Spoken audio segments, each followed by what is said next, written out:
You have to try this recipe for yummy sausage pork rolls made in puff pastry dough. You need to make sure to defrost your puff pastry in the morning, at least a few hours, maybe even overnight before making them. But these are great for game day or a party appetizer or even as a dinner entree. Kids love them. Mine does. My picky eater will eat these any night of the week. So the first thing you need to do is add the ground pork sausage and an egg to a large bowl and combine it. And then in a small bowl, you mix together panko crumbs, Italian seasonings, garlic salt, onion powder, and pepper.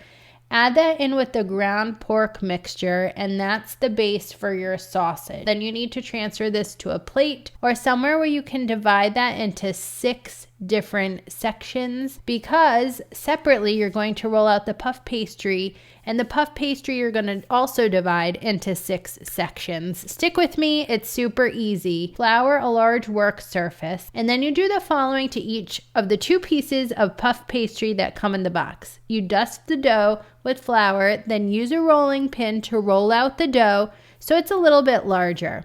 And then you cut each puff pastry into 3 rectangles for a total of 6 rectangles. All right, so then it's time to roll each of those sections of pork sausage into a log shape down the center of each of the puff pastry rectangles. So there is about 1 inch on each side of the pastry dough that is available and not taken up with any meat. You seal the pastry dough and roll it so the seal is on the bottom. And then to let out some steam as it cooks, you pierce the top of each sausage log down the center with a fork. Cut each log into 2-inch sections, and you can reshape them gently if you need to so they're perfectly round. Then it's time to add pork sausage rolls to the baking sheet that's lined with parchment paper. You want to make sure there's enough room around so as they bake they can expand. And finally, in a bowl, whisk together egg whites and water, and you brush them on top of the sausage rolls and sprinkle the top with everything bagel seasoning, which adds so much flavor.